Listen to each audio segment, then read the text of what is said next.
Magandang araw mga kababayan.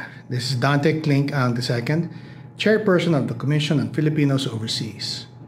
The CFO is the government agency that helps Filipino immigrants prepare for a successful life overseas. Unlike other migrant-focused agencies, the CFO plays a unique role in strengthening the economic, cultural, and political ties between Filipinos overseas and the Philippines. Even before our kababayan leave for foreign lands, CFO equips immigrants with information and helps them easily integrate into their destination countries and prepares them to become successful ambassadors of Filipino culture and excellence. For us at the Commission on Filipinos Overseas, the global Filipino diaspora is an untapped resource beyond remittances, waiting to be unlocked for intellectual, cultural, and national growth.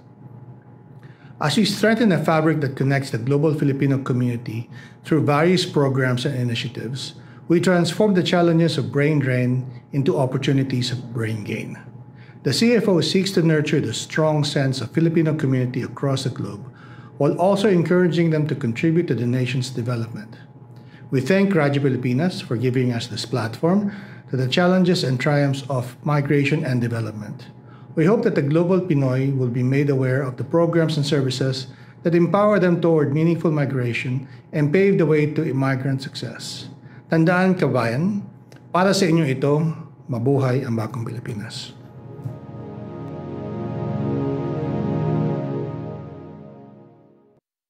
Narito na ang programang mag-uugnay sa mga Pilipinong naninirahan sa iba't ibang panig ng mundo. Serbisyong CFO sa Bagong Pilipinas. Serbisyong hatid ng Commission on Filipino Overseas at Radyo Pilipinas World Service. Ang programang magtatampok sa mga proyekto at serbisyo publiko upang mapalakas ang ugnayan ng milyong-milyong Pilipino sa kanilang bansang pinagmulan. Serbisyong CFO sa Bagong Pilipinas. Dito sa Radyo Pilipinas World Service. Tinig ng bayan, lakas ng katotohanan. Himpapawid na may layuning paglingkuran ang mamamayan. Sa bawat kwento, may diwa ng serbisyo. Sa bawat balita, may puso at paninindigan. Ito ang Serbisyong CFO sa Bagong Pilipinas. Serbisyong CFO sa Bagong Pilipinas. Dito sa Radyo Pilipinas World Service. Magandang araw Luzon, Visayas at Mindanao. Magandang araw sa lahat ng Pilipino saan man panig ng mundo. Ito ang tambalang JK Magracia at Ares Gutierrez. Kayo'y nakikinig sa Serbisyong CFO sa Bagong Pilipinas, handog po ng Commission on Filipinos Overseas at ng Radyo Pilipinas World Service. Ngayon ay Martes, ika-9 ng Disyembre, taong kasalukuyan.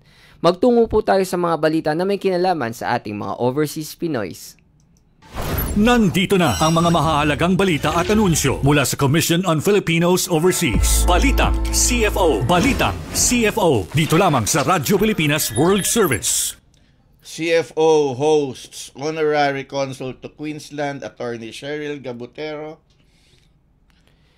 Secretary Dante Klink ang II discusses importance of financial literacy in Go Negosyo Balinkbayan Summit 2025. CFO to confer MAM awards to media and advocates on migration. New information campaign against human trafficking to be launched by CFO. Nandito na ang mga mahahalagang balita at anunsyo mula sa Commission on Filipinos Overseas. Balitang CFO. Balitang CFO. Dito lamang sa Radyo Pilipinas World Service. The Commission on Filipinos Overseas hosted at the CFO main office in Pasay City, the Philippine Honorary Consul to Queensland, Attorney Cheryl Gabutero.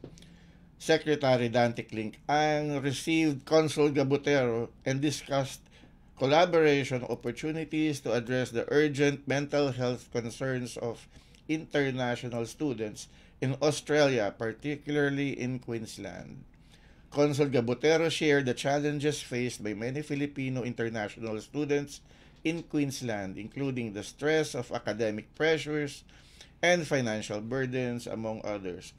Together, they exchange insights in implementing support programs that prioritize mental health awareness and provide resources for students struggling with these issues. such as expanding CFO's initiatives to launch a series of vlogs featuring tips from Filipino international students in Australia. Ang expressed commitment to assist the consulate's initiatives in providing support systems to overseas Filipinos in Australia. Nandito na ang mga mahahalagang balita at anunsyo mula sa Commission on Filipinos Overseas. Balitang CFO. Balitang CFO. Dito lamang sa Radyo Pilipinas World Service. Commission on Filipinos Overseas Chairperson Secretary Dante Clink ang II emphasized on December 6, 2025 the importance of financial literacy for overseas Filipinos during his panel discussion at Go Negosyo's Balikbayan Summit 2025. Secretary Ang also took part in the awarding of Go Negosyo Inspiring Balikbayan Awardees 2025 together with First Lady Lisa Araneta Marcos, Go Negosyo founder Jose Maria Concepcion III, and DTI Secretary Maria Cristina Roque.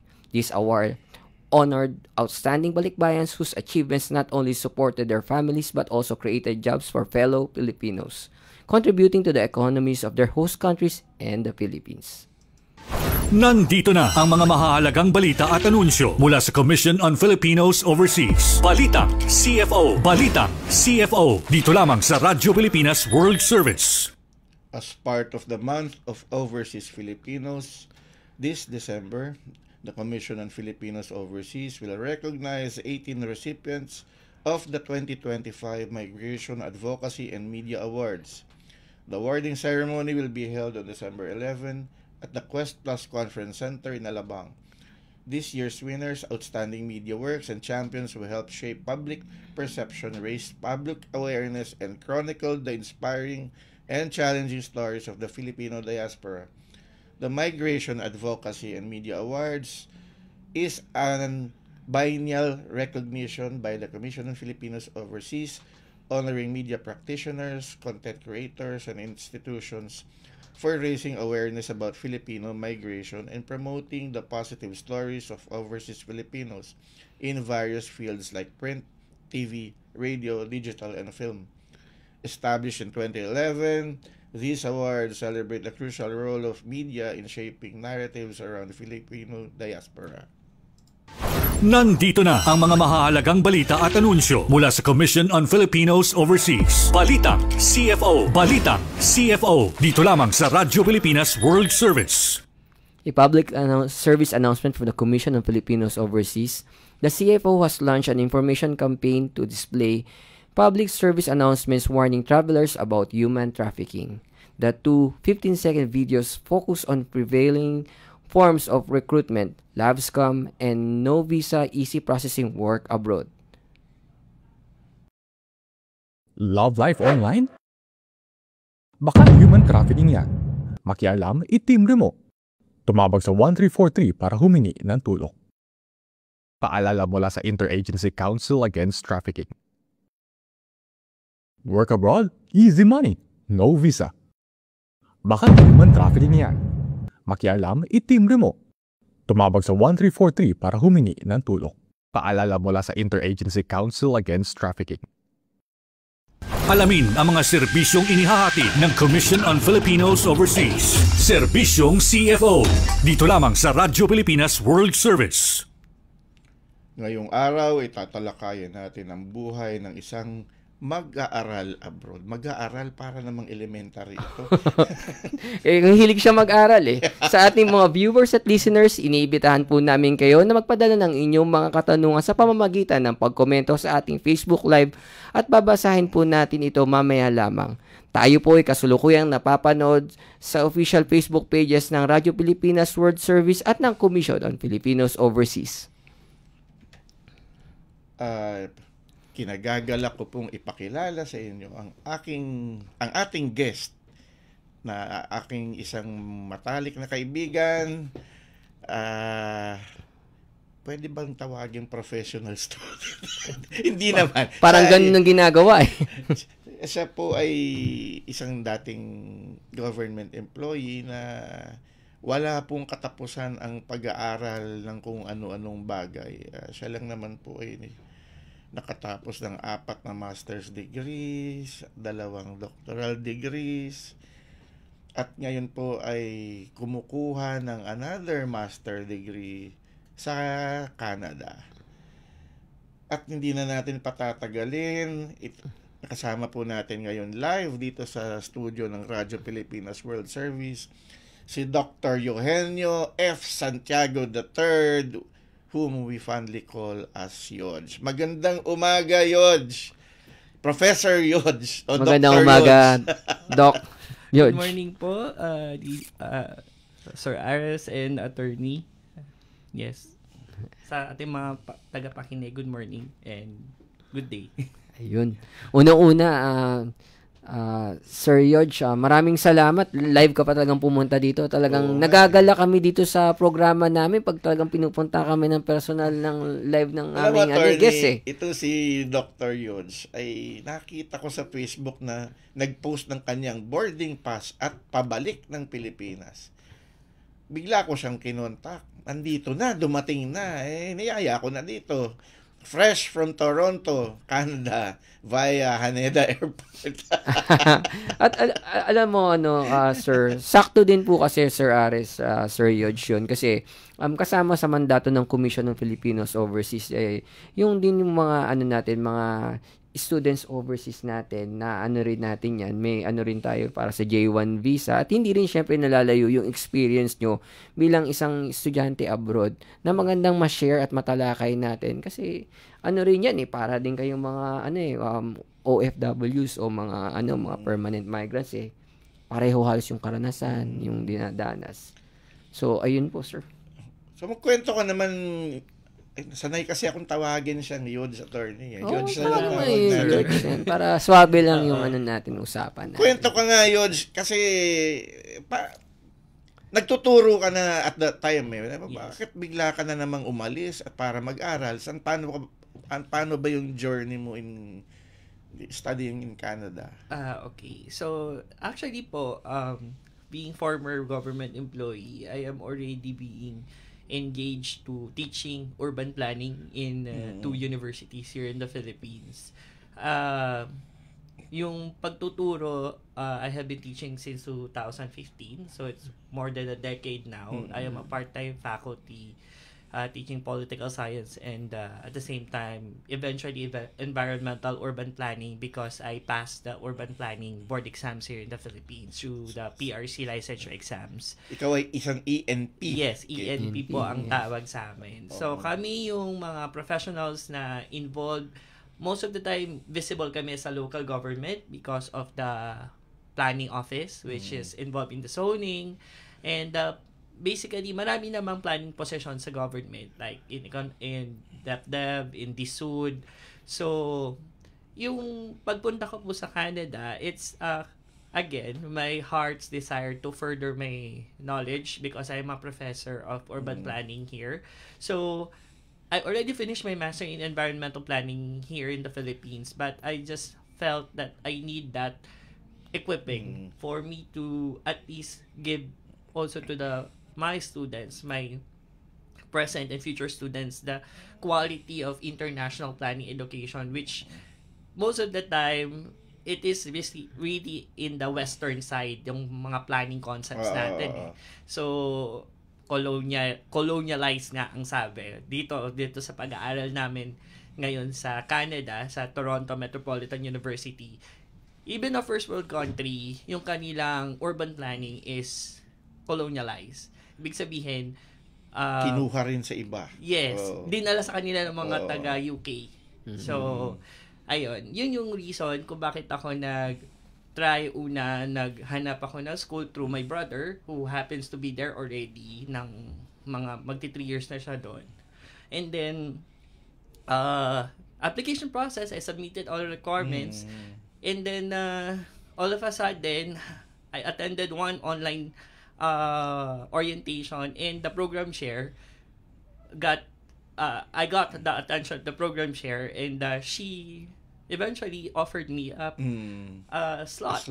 And the program I am in is Master in Planning in Urban Development. So it is a 2-year program, Sir Ares, but I was accepted in the 1-year accelerated program. So, So, mabilis to. yes, sobrang bilis na. Oo nga, nakikita ko sa Facebook, Sobra. saan ka nagpupunta eh. So, yung 1-year program na to, in-offer lang siya for at least 5 years experienced professionals who had Ayun. international planning license. So, in my cohort, we are just 2. And then, every now and then, every year, dalawa lang ng dalawa. And ako ang international student dun sa dalawa. Kasi yung isa, migrant na. Nataga So, ako doon yung na. Oo. student study permit talaga. Ayun. So, yung program na nakuha ka na 1-year program, dahil yun sa government experience mo at saka siyempre sa Lahat, educational background mo, no? Which is, rarely nila ino-offer sa iba. Kasi sabi mo, dalawa lang. Yes. Yun din, no? Parang yun yung dahilan. Ayaw nila sabihin directly, but when I was there already, I was informed by the program administrator that you are lucky because out of 10 applicants, only 2, and you are just the only international student who is accepted in that formerly called Ryerson University. So, hindi siya actually masyadong kilalang na TMU, pero yung Ryerson is one of the Ateneo or LaSalle or UP of Pero laking Toro. karangalan na ito. Siyempre. Isang Pilipino ang napili for that rare slot. Dalawa lang sila. International program. Dala-dala niya yung bandila Karangalan ng ating Pilipinas. bayan, oo. Pero base doon, gusto ko lang itanong kasi parang ang dating very very special yung pagbibigay sa ng slot. Doon ba in the course ng program na yun, naramdaman mo ba na naging special ang lahat para sa iyo? Paano ba yung naging karanasan mo doon? No, I am not treated special, of course. I am treated just a normal student because it's really a great adjustment for me because I finished already, sabi nga yung highest degree, which is a Doctor of Philosophy.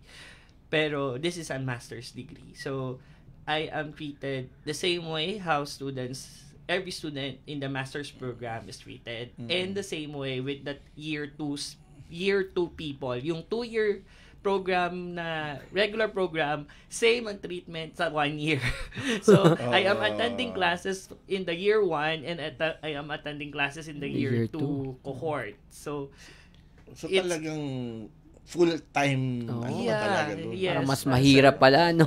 Hindi ko din iniisip na ganun kahirap.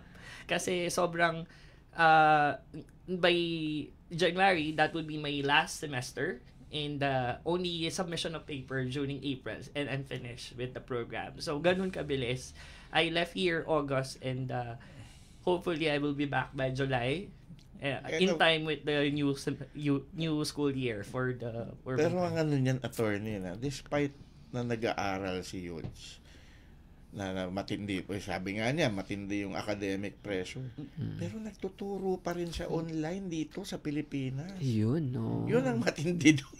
Yun ang isa sa matindi. Sinabay pa niya, In no? fact, may klase yan mamaya. Hinugot ko lang yan para ma-interview natin dito. Ayun. Actually, sinabi niya sa akin at sabi ko, sabihan mo lang mga estudyante mo na manood ng programa muna natin. Manood na lang kayo dito.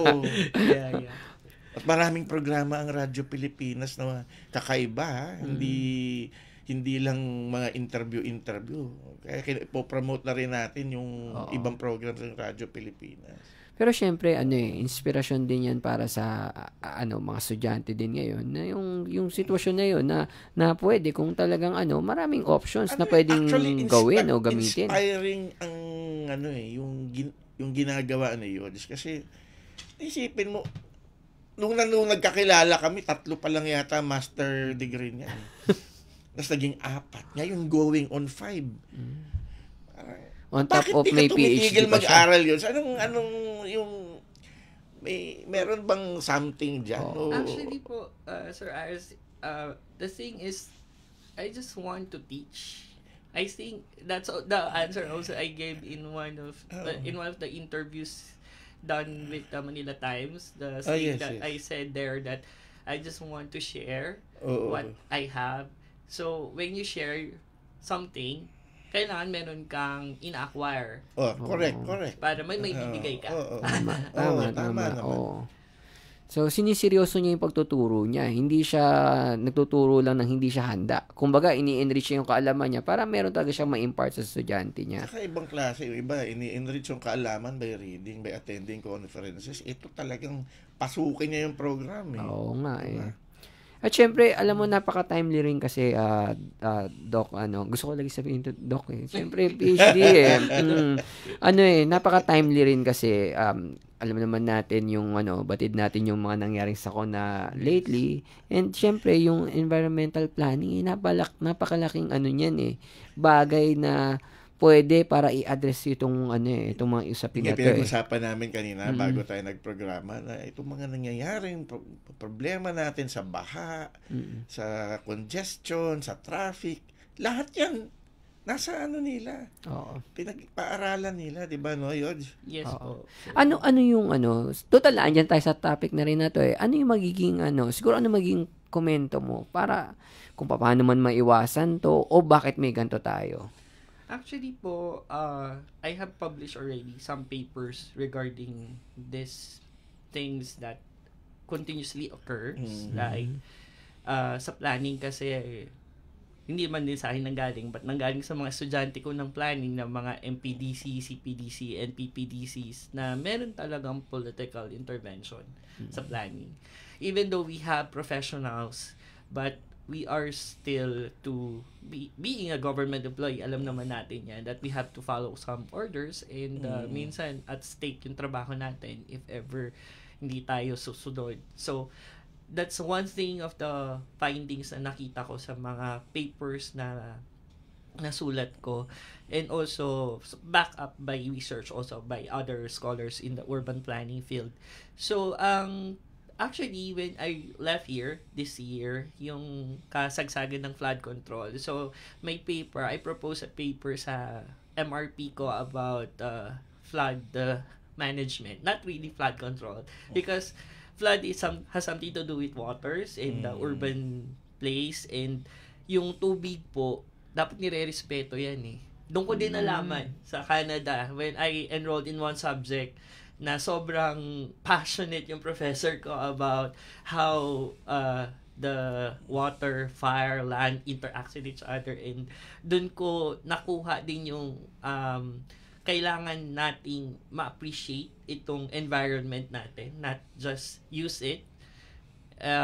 Importanteng kailangan ma-manage natin, and hindi mo siya dapat kinokontrol eh. Like putting dikes along river banks which should be non-built areas yan eh. Pero ayun na nga, wala tayong choice minsan, pero ang punto dyan, may mga scientists tayo, may mga professionals tayo na alam yung kailangang intervention. The thing is, meron ding aspect ng ethics, no? Doon sa oath na sinumpaan namin as ENPs. Sometimes yun din yung kailangan isa puso, no? Kasi kahit na utusan ka ng something na hindi tama, meron kang paninindigan sa sarili mo na ikaw, nanumpa ka at professional ka, gagawin mo kung ano yung tama, maayos. kung ano yung dapat talaga mangyari. Yes po. Kasi attorney, no, yung pinag-aaralan nila, yung 'di ba political intervention sa mga plano. May ibang bansa na na-realize nila na mali din na talagang, 'di ba? Sundin yes, sa Canada po itself, no, they really leave it to so they're trying to rebuild, 'di ba? Yes. Like for example, Jakarta yata is ganun eh. Inaalis na nila, umaalis na sila sa Jakarta dahil narinig ko nga yun. Diba? Anong city nga sila planong lumipat? Ito, alam ni yun siya. Parang may plano sila lumipat eh. Medyo parang interview siguro eh, irreversible na eh. So, they need to, yes, leave or Kasi pag, yun pa po, lumalala kasi yung mga sink areas, yung baga yung waste, yung not just the waste, yung soil degradation. So, minsan hindi mo na kayang rehabilitate. Pero may science eh.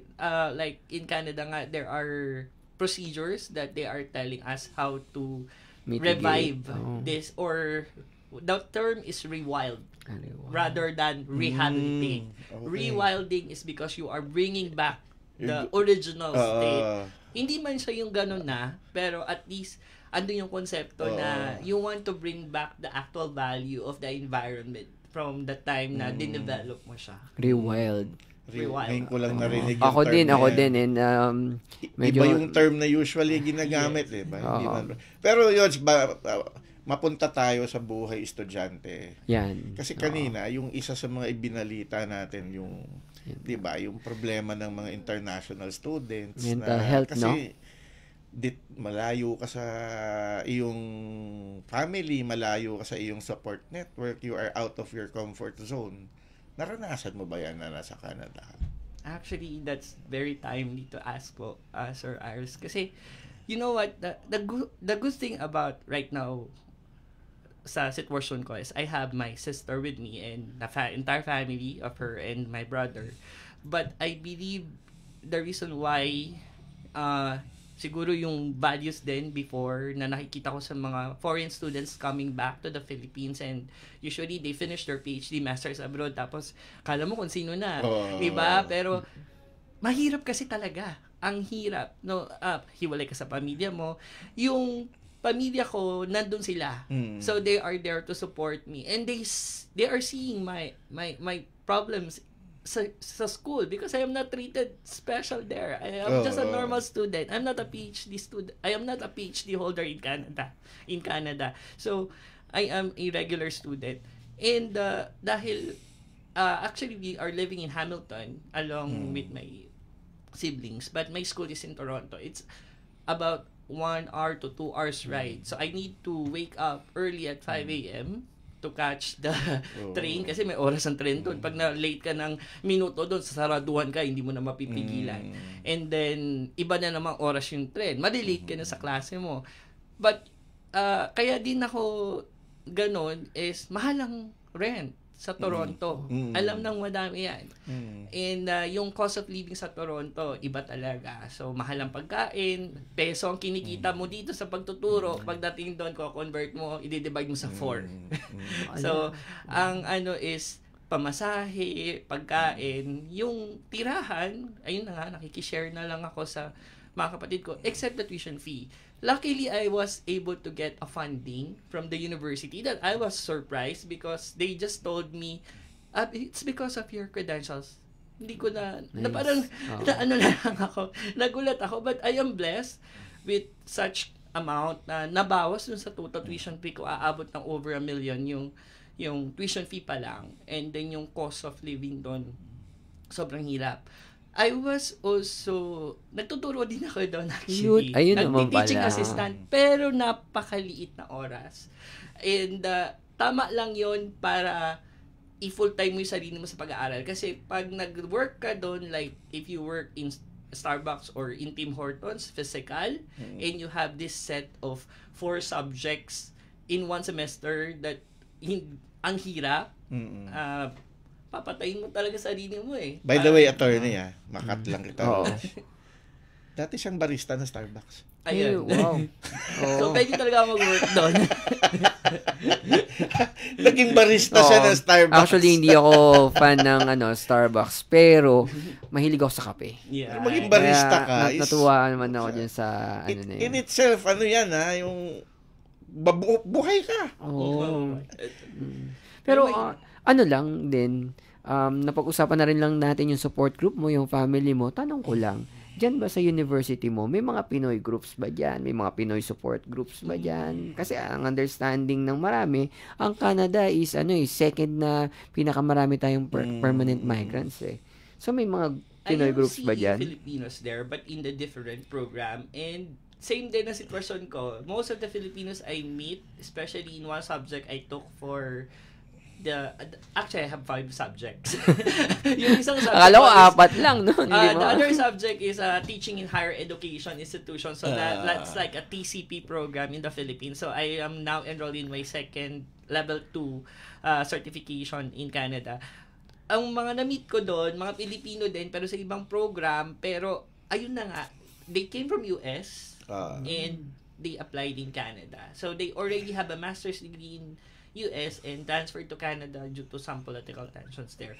Pero ang university naman ng TMU is very supportive mental health wise kasi talagang pinopromote, especially my school, the School of Urban Regional Planning at TMU is very sensitive to the issues of mental health. So they are always taking care and asking. It's amazing that the word amazing, nasanay na ako sa kanila na tatanungin ka, how are you? You must answer, how are you too? Yung gano'n. So, maganda pala yung practice. Kasi parang nakakagaan ng, hindi kayo mag-close pero, tanungin ka ng how are you ng professor mo. Tapos yung professor mo, tatanungin mo din. Bigla na lang yayakap sa yung professor mo. That's our program program head.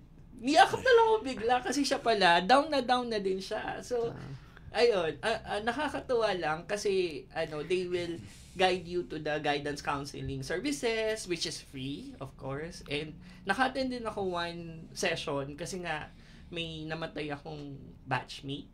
Nagpakamatay siya because of tension and she's from Thailand. Pero ayun, ang hirap.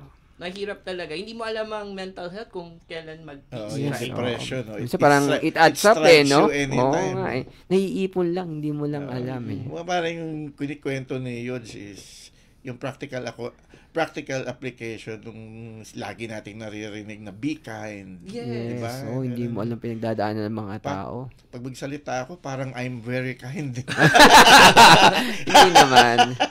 Oo. Siyempre may rin yan, may mga levels din yan. At siyempre may mga trabaho din tayo. Hindi naman dapat ma-equate lang yung kindness mo doon. Pero going back, napaka-timely nung pag-guest ni Sir sa atin kasi yun nga yung mga tinatalakay natin mga intervention na measures sa CFO din. Kanina lang nasa guesting ako sa PTV4 at napag-usapan nga din dito yung pati yung gusto na rin ng CFO kasi na i-adapt din yung mga measures para doon sa mga anak ng mga natin, ng mga overseas Filipinos natin.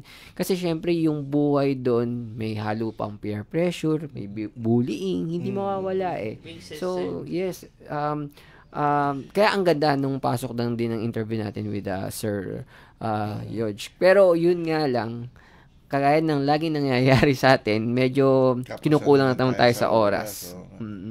Pero i-shoot ko lang to, insert lang. Yes, go yung lang. Yung nabanggit mo, di ba? Yung guidance counseling. Ang problema kasi sa atin dito sa Pilipinas, through the years, yung guidance counseling, yung pag tinawag ka sa guidance office, negative dahil ikaw ay paparusahan. Kaya nga. So, dapat siguro magkaroon din tayo ng mindset shift dyan. Na hindi purgatorio ang guidance office. Hala, ipapag-guidance kita.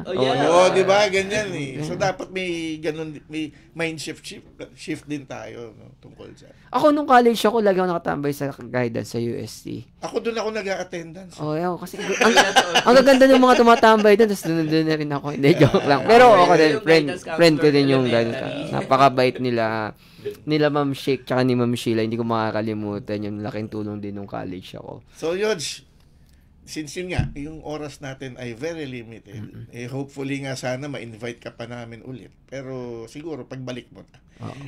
So, meron ka bang mensahe sa ating mga viewers, listeners, na nandun na nag-aaral na abroad or gustong mag-aaral abroad, anong pwede mong ma-share sa kanila? Actually po, tiyaga lang. Kasi hindi madali na mag-apply maghanap lang ng university, mag-apply, mag-comply ng requirements. Yun, isa pa rin yun na naging hurdle ko during that time because isa sa mga hinahanap is the recommendation letter. Ang hirap kaya maghanap ng magre-recommend sa'yo. And kaya kailangang magpalakas sa mga professors. Yung mga professors nyo sa masters nyo, sa undergrad nyo, they are good sources of recommendation letters. They are very fond of this one because somebody must vouch for how will you do well in the school. And prayers. Kasi ako kasi naniniwala pa rin ako talaga. Everything happens to you. God has plan. The ultimate planner is the one who week. Galing sa isang environmental planner. Oo. May mas ultimate planner pa. Oo, correct.